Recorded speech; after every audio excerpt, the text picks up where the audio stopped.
Hey everyone, so I wanted to go over some of the assignment specifics with you, and then in the next part of the video I'm actually going to show myself doing the assignment. So some important things to know is that you have 2 weeks to do this assignment. You have 2 weeks because I'm expecting you guys to get a little frustrated the first time you go out and shoot.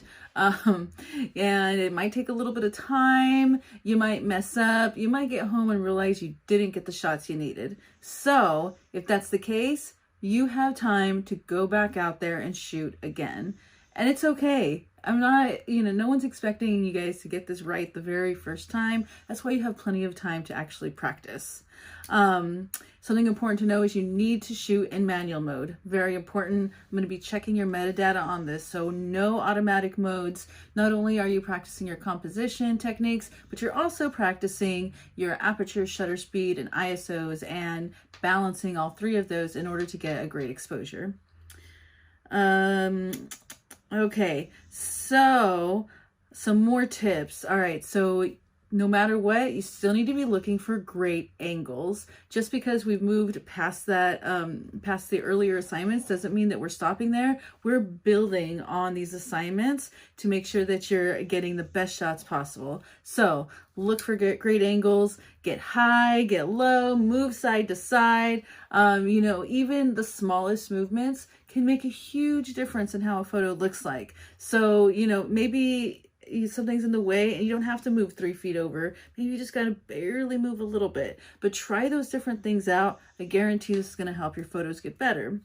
Again, pay attention to the light. All right. We looked at light. You guys played with that a little bit, but for these photos, I'm expecting you to find some really nice light. So look at the different angles and the directions of the light. If there's light in the backgrounds that are distracting, stuff like that, I want you to pay attention to these things.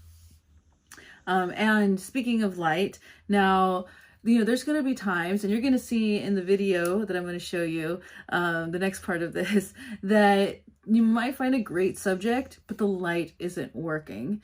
You can still take the photo, but it might not be the photo you want to turn in. So what I do in these situations is I make note of this.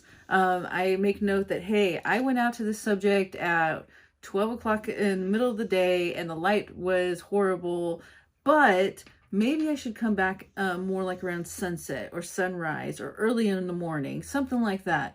You can make these notes, and some people even keep a journal of places that they want to go back and shoot with ideas of different times to go shoot at. So, just because the light is one way, well, that is what it is, but that doesn't mean that that's going to be the best photo or the best time of day to shoot. We're going to find this out even more when it comes to like landscape photography, that, yeah, finding that right time of day is going to make a huge difference. So yes, pay attention to your angles, pay attention to your light, and try different angles, vertical and horizontal orientations, compositions for each subject. You don't have to stick to one thing. Sometimes moving around and trying different things with one subject will lead you to the best photo possible. So I encourage you to do that. After you take your photo, stop. Look at the photo, look at it on the back of your camera, really look and see if there's anything that you could change right then and there in the moment. Could you move something out of the way? Is there something in the background that maybe you can move yourself around to avoid, and take care of that right in the moment so you can retake the photo and be done with it. All right. And again, one last reminder, if your shots don't work out the first time, that's why you have 2 weeks to shoot, so you can get out there again. So I'm expecting some really great work coming from this project. All right, guys? Okay, on to the next part of the video. Hey everyone, so I'm here on campus to do the assignment, and I know what some of you are probably thinking. I showed you guys all of these awesome examples of these compositional techniques, and you're thinking, well, I don't have a horse running through my field, or I don't, not buy this crazy looking buildings to photograph and all this. It's okay. You can use these techniques anywhere you are, from campus to your neighborhood to your home. It doesn't matter where you are, you can still use these techniques to make great photos.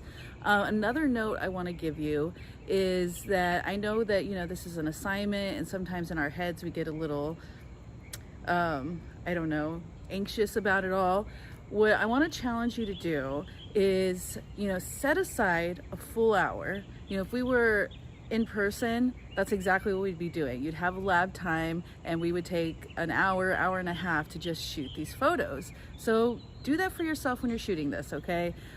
Set aside an hour of your time, and don't feel like you have to be in such a rush to get these photos right away in the first 5 minutes. Take some time and kind of just walk around the area you're photographing, slow down your mind, try to take notice of the little things to help you find something to photograph.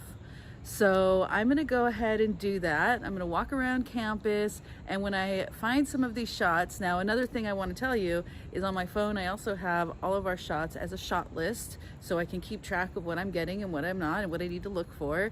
This is gonna be helpful in all kinds of shooting situations, from weddings to commercial photography. Like, having a shot list of exactly what you need for the assignment or the job, it will help you feel a little bit more prepared and make sure that you get everything that your client, in this case for the assignment that's me, needs. All right guys, so I'm gonna go ahead and start walking around and let's see what we find. Okay, so I found something to shoot through for the framing part. Now for framing, remember, you want to make sure that you're looking through something basically to see your subject on the other side. So just finding something to look through isn't enough. It needs to be framing around something as well. So I found this sculpture here on campus, and it has, this hole in it, which is perfect for framing. If I look through here, I could see that we do have, the sculpture over there that I can also use. Now, when I pull back, notice how the sculpture in the background is actually getting bigger within that hole, but at the same time, I'm getting a whole lot of extra space around in my photo, which is not what I want. Now, ideally, this would be a great time for a telephoto lens, because then you can actually get back a bit so that sculpture that we're looking through to see is nice and big, but we're not getting all this extra space around. Now, I didn't bring a telephoto lens with me. I just brought my basic lens because I'm figuring that's what you guys are shooting with. So I'm going to try it out anyways. The other issue I'm seeing is that with the light, so, the sculpture in the foreground is in shadow. The sculpture way back there is in shadow, but between those, there's that big patch of light hitting all that grass, which I think is going to be distracting. Now, I'm going to go ahead and play with this shot, take the photo, and see how it comes out anyways. So let's go ahead and try this out. Let me put you guys on my tripod real quick. Hold on. Okay, so first I'm going to try to get my framing right. And as I'm looking through here, that issue with the light is still there. It's okay, I'm going to try anyways. So for the settings, when you're trying to figure out what settings you want to use, the first things I always think about is, 1, is motion important, or 2, is the depth of field important.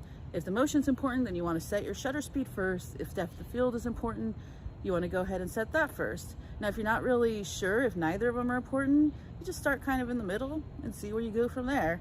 For this, because I have this foreground object and the background object, I'm going to go ahead and go with the smallest aperture possible so I can get as much depth of field as possible. Now, with this current setup, I'm not going to be able to get both perfectly in focus, but I'm going to get as much as I can in focus. So let me go ahead and start by setting my aperture as small as it will go, so the highest number possible. I have my ISO set to 100 for now.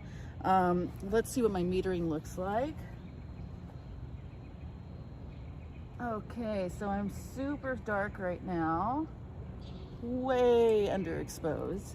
So let me go to the slowest shutter speed I can, hand holding. I didn't bring my tripod, so we got to go hand holding.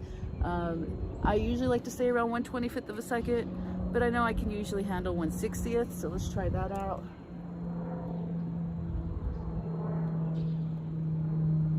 Okay, so at 1/60th of a second, the lit areas of the lawn all look great. but everything else that's in shadow is really, really dark. So I'm gonna go ahead and I'm at f/29. I'm gonna go ahead and open up my aperture just a little bit. Let's try f/20. Actually, let's try f/16. And the shadows are looking better. I'm gonna go ahead and try taking a shot, making sure my focus is in the right place.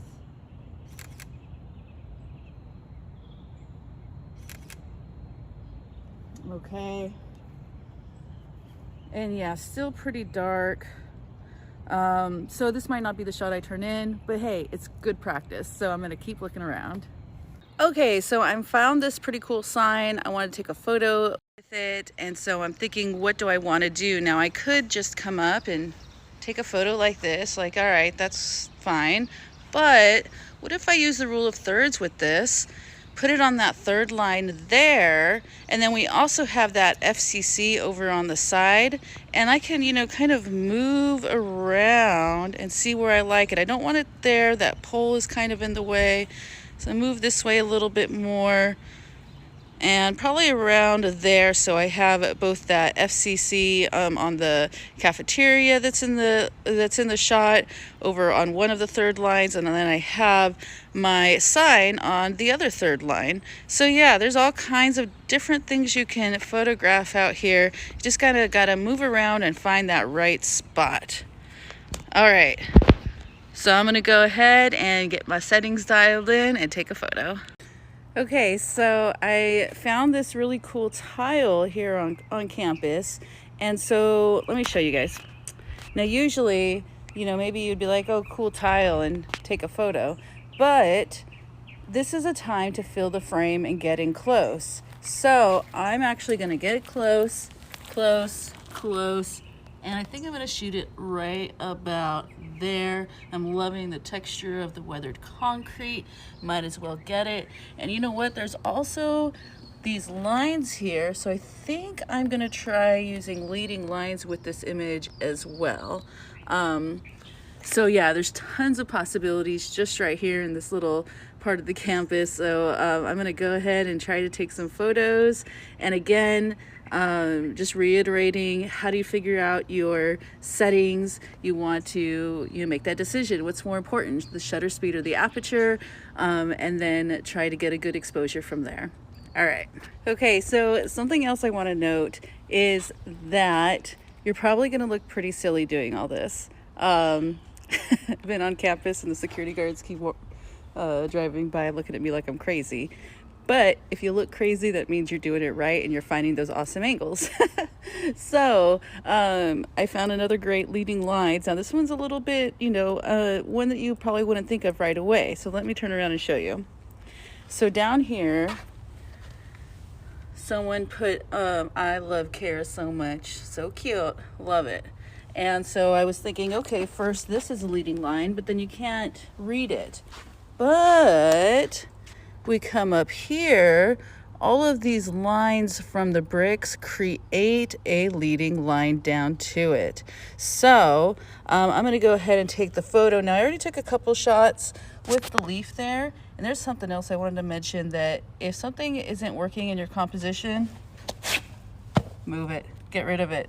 It's okay. There's only a couple instances in photography where that's a no-no. That would be photojournalism. That's a profession where you have to make sure you're not changing the scene, you're capturing it as it is. But everything else, it's up to you. So if you see something that's distracting, feel free to move it if you can, or move around it. Okay, so I'm gonna get this leading line shot. All right, class, so I was looking for something to shoot for the active space principle. I was trying to shoot the bush of the ram over there, but the lighting was just off.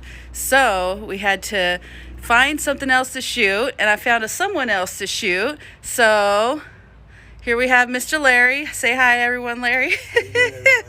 How's everyone doing? So I'm going to go ahead and work with Larry here a little bit to take some shots showing active space, and I'll share them with you guys when I get back home. Okay, so I just wanted to share with you guys what I ended up with very quickly, because in the next week's video, I'm actually going to show you how I'm going to decide which photos are the best photos and how I'm going to go ahead and edit them. So first off, I want to point out that I did have to go out and shoot this assignment myself twice. And the reason was because when I went out to shoot the video for your assignment the first time, I forgot to turn on the audio on my phone. So I had a bunch of video with no audio. So this was the first time I went out and shot it. I found this area that had a bunch of graffiti, and so I had a bunch of fun doing that, shot around downtown a little bit. But then, yeah, that wasn't usable, so I had to go out again. And the next time I went out was the videos you just saw of me shooting around the campus. Now, I want to point out to you guys that I have 128 photos from these 2 days of shoots. I was out there for about probably a combined amount of 3 hours. And this isn't 128 different subjects. This is me trying to play with the different, with different compositions, moving around, moving up, down, to the side. Sometimes I took a shot and it was too bright. My exposure was off. So then I switched it up and found the right exposure, and then took another photo, and then had to move a little bit more. So, yeah, you're not going to come away from the assignment with only 5 photos. You're probably going to come away with a lot more, and then we're going to go ahead and figure out which ones are the very best for you to turn in. So anyways, just wanted to give you guys a heads up. You'll probably end up with a lot of photos, and that's okay. That's what I'm expecting.